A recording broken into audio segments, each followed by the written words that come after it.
Hello everyone, welcome to my channel. Checkmate here, and today I am gaining the Shia Reborn Achievement. I will begin with a character already on the map, so not one of those preset characters in the bookmarks. So I'll begin as the House of Zayed. This is because they're the highest independent Shia rulers on the map. Before I do anything, the first thing I need to do is buff him up by picking his lifestyle tree. So he is a military focused character and he's almost completely filled the strategist tree. So I'll pick up the chivalry focus and that will give me more prowess and advantage in battle. Before I continue the campaign, I just want to find a character that isn't landed of the Buyid family. This, I believe, was the dynasty that brought Shiaism to Persia and made it a Shia majority state, but unfortunately I don't think I can play as them, so I'm playing as the Zayids instead. The Zayids are fraught with their own problems, however. My character is celibate and there's nothing I can change about that for the time being, so I'm going to try and secure my family tree by having my one and only daughter married matrilineally, and that's important. The other thing is I'm marrying her to a low-ranking branch of the Abbasid family tree. As you can see, this will give future generations claims on the entire empire there to my western flank. So I'll station all my troops wherever I can, and that will make them even more powerful. Thanks to the tenets of this faith, I can recruit lots of warriors straight away. I'm going to convert faiths to a different Shia branch with the Fayadin tenant.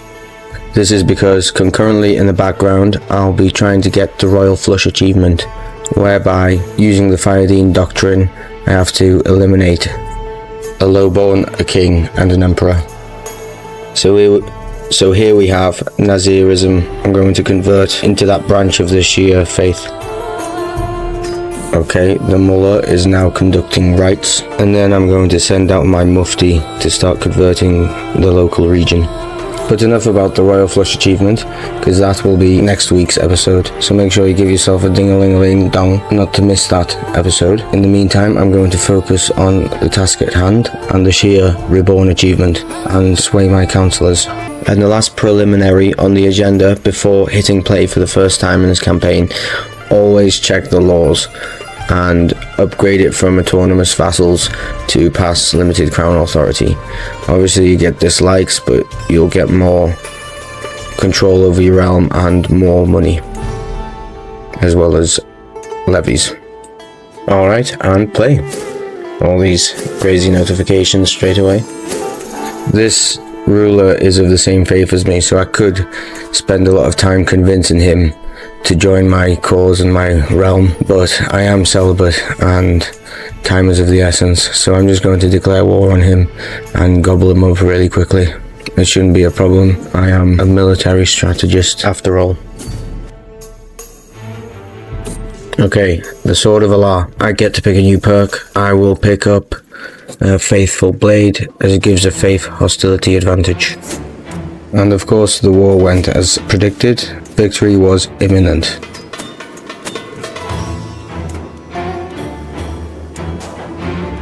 So in my current domain capital, I could build this Mosque of Sultania, but I need the urbanization discovery. Now that reminds me that I am a Bedouin. I will be converting to a Persian culture once I'm able to, as it will help me with my assassination skills later down the line, as well as legitimacy among the Persian nobility once I start gaining more land.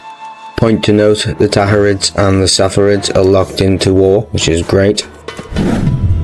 Other news, my daughter's betrothed has been given land and now holds his own men, so that might prove fruitful in the future. And straight into our first martial perk of the game, we'll pick up Sappers, which is really useful. It means all our infantry do siege progress. Alright, to create the Sultanate of Daylem, all I need is one more parcel of land. What's this? A chance to get another partial perk? Absolutely. Let's do it. Alright, brilliant. Back-to-back martial perks. And now I pick up Strategist, which gives extra diplomacy and martial, as well as enemy fatal casualties plus 25%. Awesome. My daughter has given me my first artifact of the game, so I'll make sure I equip it straight away. It's given me extra learning and prestige. So it wasn't long before I gained another martial perk. This time I'll pick up Stalwart Leader, and it gives me extra prowess. So there's a lot of peasants who aren't pleased with the Nizari direction I'm taking the realm, so they will be met in the field of battle and destroyed, of course.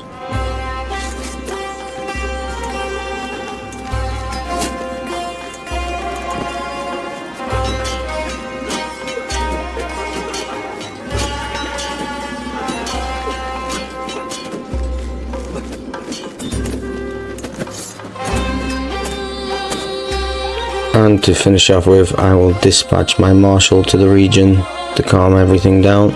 And now it's time to get on the offensive. I will declare war on the Count of Iran, as that is part of the de jure Sultanate of Daylem. He's the only target on the map that I deem weak enough for me to be able to win a victory against him.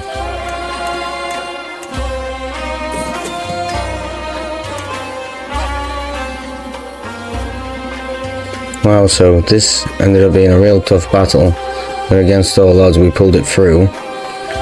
I have an advantage of 33, whereas the enemy commander only has 18. Okay, victory on the field of battle, and on to Iran.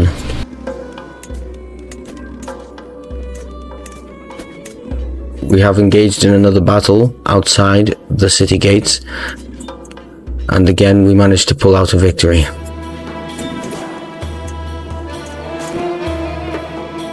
Oh, and straight into a third battle, and again we managed to pull it out the bag. These are all hard-won victories. Victory came with another martial perk, so I'll enforce the demands and disband the troops. Martial perk, I'll pick up chivalric dominance, which makes my knights even more effective, which has been the reason why I've been winning these battles. It appears I can keep on expanding in this direction, so I will, because it's the only way for me to really make any money, as waiting for the profits from my holdings to create the kingdom title of Daylem will just take far too long. So I'll just try and get money through conquest. They are severely outmatched, so I will be skipping it forward. I just gained the Said perk, which gives extra legitimacy and opinion gain. This is exactly what I need if I want to become Shah of Persia. For my next martial perk, I'll get Never Back Down, which gives friendly fatal casualties minus 20%, which is very useful. Victory. We gained quite a lot of money from that. We're on to 321 gold. Kingdom titles worth 500 gold, and prior to creating a kingdom title, I need to create a second duchy title, as I only have one, and 2 are required before you can even create a kingdom.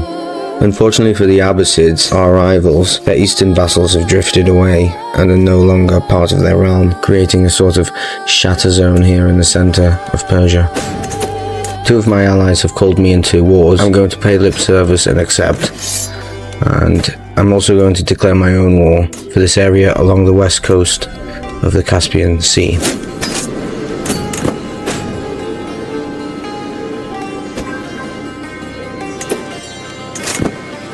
Outnumbered 2-1, doesn't matter. I'm still gonna win.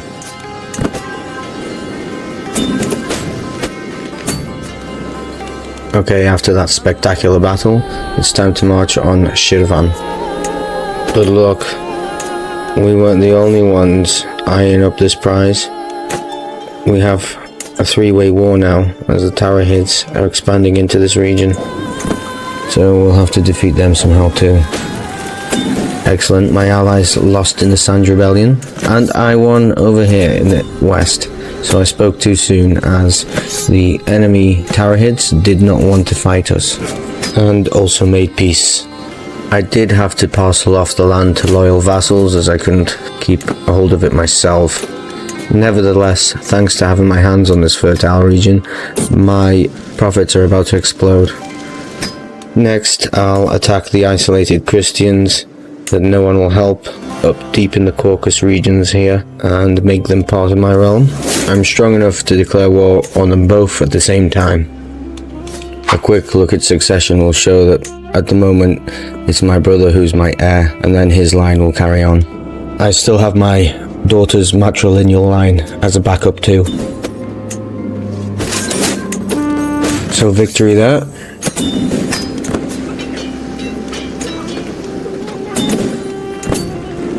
My ward's been imprisoned all the way down. Oh, the Armenians want to go as well. So the Armenians have decided to invade us and help out their allies. Well, victory up here in the north anyway, so now we'll march south and attack the Armenians.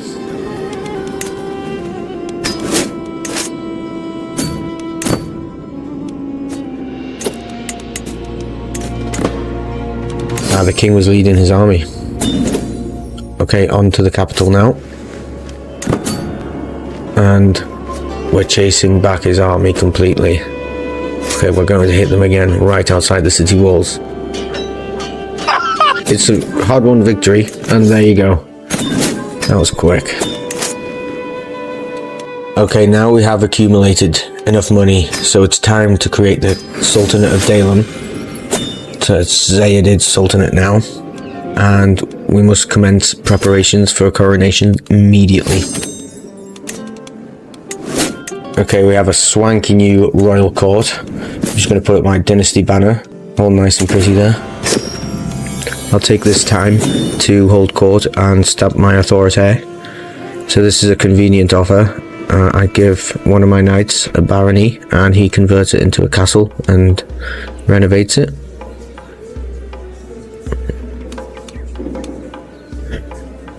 That's a lot of money. Now I'm out of debt. Next petitioner is all about serious business. I'm just going to dispatch my steward to deal with it. Next one, I place a court. This is a chance for someone to get a position in my court, but they're all absolutely terrible, so you are not worthy. And that concludes the court session. I can now vassalize the Dulafids, and that literally almost doubles my realm. It's like core Persia, and now I'm on the same level as all the kings and the Tarahids and the Safavids as well. So here is the Emirate of Isfahan, which it's actually shown here to be the capital of the entire Persian Empire. So I could wait to vassalize him, but instead I'm just going to take it for myself, as it'll be the seat of my future empire. This emirate's completely surrounded by my land, so it'll be an easy war. Furthermore, he has a contingent of bowmen, so I'm going to create my first cavalry unit in order to attack them and counter them. Of course, they were completely crushed, so I'll skip it forward. It's not all sunshine and rainbows, however, as one of my vassals has claimed my throne and is against me now. He's my rival. Of course, Isfahan fell without any issue. I'll send in my mufti in straight away to convert the local populace to my faith, as well as dispatching off the marshal. I've basically reached my limit of exploitation for now, so I'm going to work on good relations with my new neighbours and try and sway them. They are Shia, so this gives us a leg up, and also means we might be able to vassalize them. According to this, we only need 3 more counties to be able to create the Persian kingdom. Well, screw it, I'm just going to invade them, take over the entire region, and get a new port in a new sea. Okay, I have an interesting new pop-up here because I have enough piety. I can now recreate the head of faith title. So now there is a Nizari Caliphate of Nizarism, with myself being proclaimed the Imam, of course. And of course, in this war as well, we're making great headway. Overall, it was a very simple and predictable path to victory. It's time for me to move my entire court to Isfahan, and it will be the new capital of our domain. It is this coronation site of my coronation. It's where I decided to do it. It's the same place as all the Persian kings, and it will help me with my overall legitimacy. And here I am getting crowned. Time to take an oath? Well, I'm not actually going to take one, because I've done enough to be legitimate in the eyes of my kingdom, and I'm too old to fulfill it anyway. My glorious capital of Isfahan has the Friday Mosque, which gives so much in terms of extra taxes and development, as well as renown. I'm going to strip my loyal vassal of this duchy round here, surrounding Isfahan, because I'm going to move in, and that's going to be my new home duchy. Alright, the Armenians are attacking us yet again. They're back with a vengeance for the same place. I still have my alliance with the Abbasids, so I'll call them in. They can attack from the south. This commitment will continuously bankrupt them, which is exactly what we want for the future once we turn our gaze from east to west. The Armenians didn't stand a chance against our combined arms. Okay, my younger brother and heir just died. That means my new heir is his son, which is my nephew.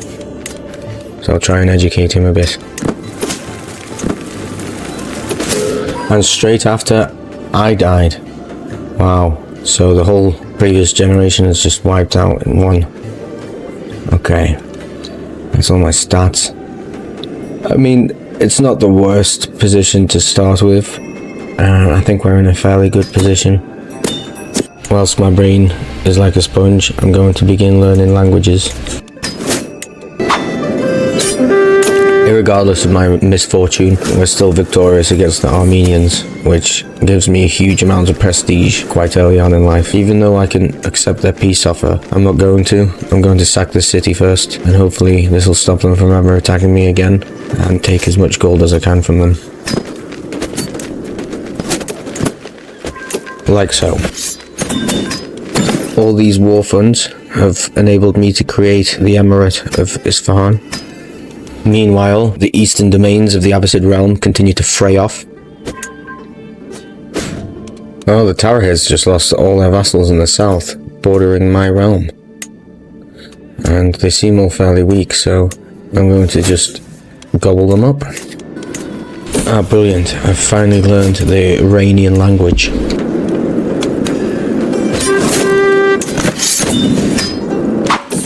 Oh, courtly inspiration. Okay, here's a chance to pick up a really good, helpful trait. They're all pretty good, but I think I'm going to go for patience.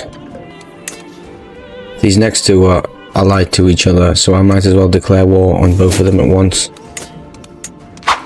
And of course, they both fell like dominoes instantly. Here's a chance for me to get my final personality trait. Either calm, lazy, or brave. I've gone for brave, but it did make me briefly wounded.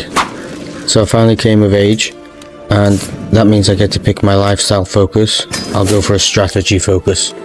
And straight away, I gained a martial perk and a beard. I'll pick up Bellum Justum first, because I predict there being a lot of wars in the future, and I'm going to need a lot of prestige for that. Bellum Justum halves the amount of prestige needed to go to war by about 50%. I also decided to go hunting, where I managed to slay a boar, and I gained a great court artifact for that I'm going to hang up immediately. Something that will help the longevity of this character is to try and romance my wife for health benefits in the future. In the east, things aren't looking good for the Saffarids, so I'm going to declare war and invade their entire kingdom. I have more than enough prestige to call in all my allies. On the march, alright. Looks like the march has been brutal on my soldiers, so I'm going to pay for the damages.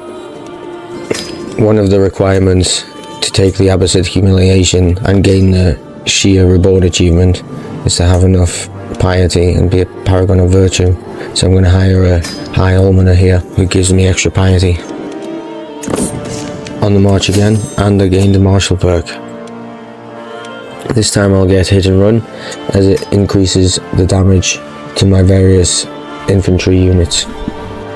As my kingdom advanced eastward, we started encountering all manner of new versions of the Shia faith. Okay, another martial perk. This time I'll guess Engineered for Destruction, which gives my siege weapons more siege effectiveness, but I don't even have any siege weapons. Once I become a Persian and change culture, then I will be able to, but I'm a Bedouin right now. So we're about to clash with a hostile army that was actually against the enemy we're fighting, but we helped them out, unfortunately.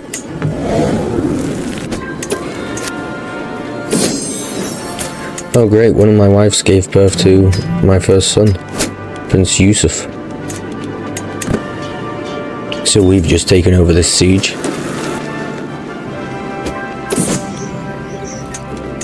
Okay, I've captured enough territory for now. I'm going to march on the enemy and attack their units, and they're fleeing quite fast. My ally intercepted them, trying to slip by. I can now afford to create the Kingdom of Persia and make that my primary title. It's much better than the Dalam Kingdom title. Next, my armies are going to march south and besiege the enemy capital of Panjgur. And I have a new nickname, the Hammer. I like it. Straight after this, Caesar's Triumph. Oh, it's got to be Military Engineer with siege weapon effectiveness. And straight after, to finish it off, we win the war. I'm stuck fighting another war now because that realm was getting picked apart from another angle. So I'm going to have to fend these off first, which won't be a problem as we outnumber them anyway. Two neighbours can be vassalized. Okay, absolutely.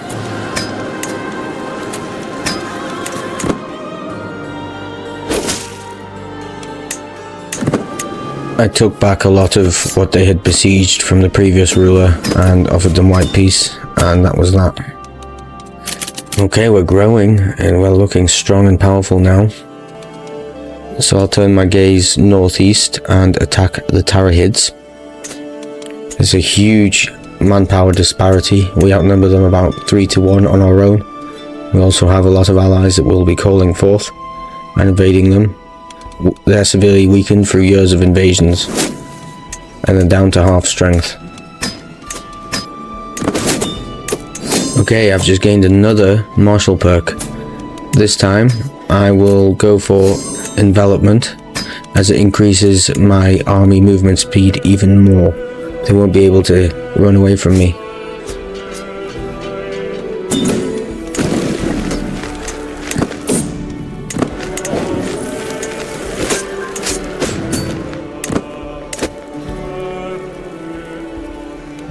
Once we've captured the capital, that's it. They've fallen.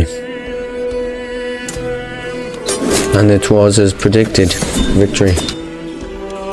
I made the most out of Isfahan University, co-located with my capital of course, and gained 2 martial perks at once. So straight away I can get sappers and strategists, which are really powerful perks. We had them unlocked earlier with the previous character. And then I get a 3rd perk just out of the martial lifestyle focus. So now I'll pick up Stalwart Leader and get extra prowess for the battles that I'm going to have to face. My vassals are also doing work, invading enemy territories on my behalf. And as for the Abbasids, their realm is slowly falling apart. They're being ruled by a child, and he's defending in a rebellion. Alright, it's time to lock horns of the Abbasids for the first time this campaign. And I'm going to declare war for Karaman Shah. I have a few allies I'm going to call in now. But then one of my allies called me into a war of his own. The city of Karaman Shah only lay on the border between both of our, so it was the first city to fall. So I've noticed a distinct lack of enemy presence. Well, that's because he's undertaken 4 different wars right now. So this will be easy. I'm just taking parts off with no consequence. I've just occupied huge swaths of land with no opposition, and I've just gained a martial perk. This time I'll pick up courtship, and hopefully I'll have more success trying to seduce my wife, as I actually failed the first time.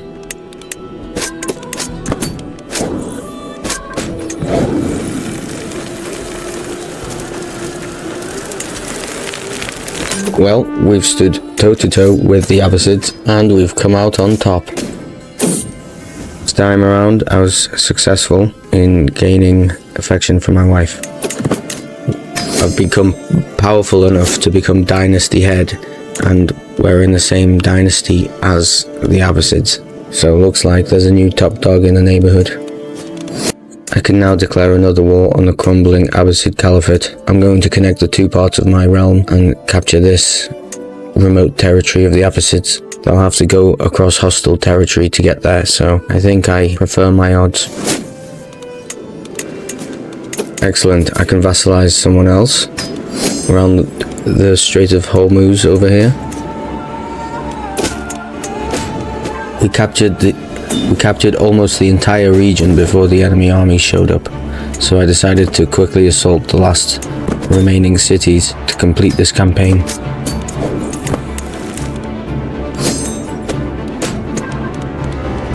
Alas, it was not enough. One final great battle was enough to stave them off for good and cement our victory. Okay, according to the Iranian Intermezzo page, all I need now is to have 6 more parcels of land than the Abbasid Caliph. My religion is already spread westward, as these two small sheikdoms are also my faith. I'm going to declare war in the east. This is the furthest I need to go, eastward, as it's denoted by the orange there. And victory was imminent, of course, they didn't last long. I'm going to expand my reach to the Arabian Peninsula now and across the Strait of Hormuz. I like pulling out for a moment and just observing what the rest of the world looks like now that some time has elapsed.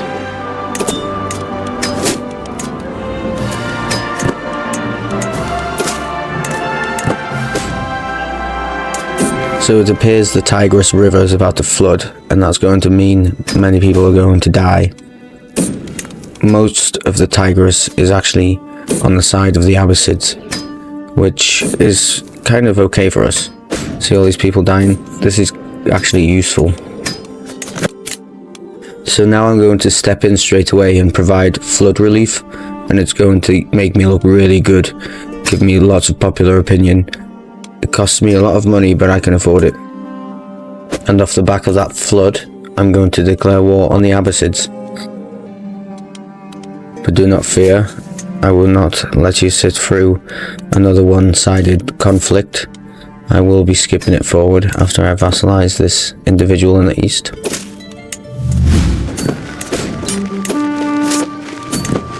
And before I hear their terms, I'm just going to destroy their army one more time.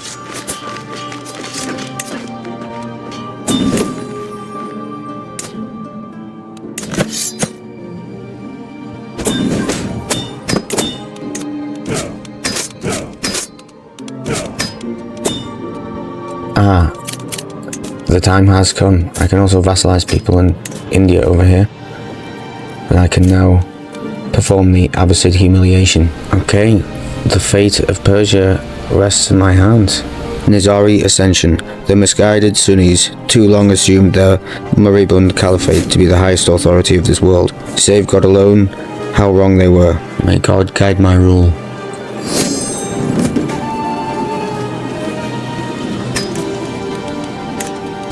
So I gained imperial recognition now, so I need to plan another coronation. This time as Emperor of all of Persia, or the Shah.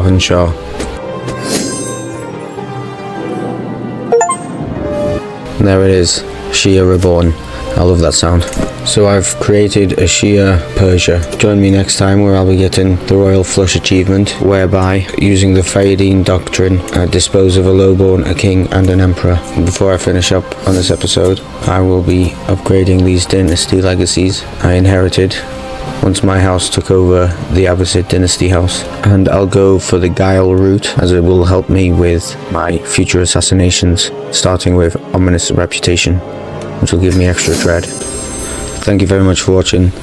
And if you don't like, comment or subscribe to my channel, I'll come to your house and I'll do it myself.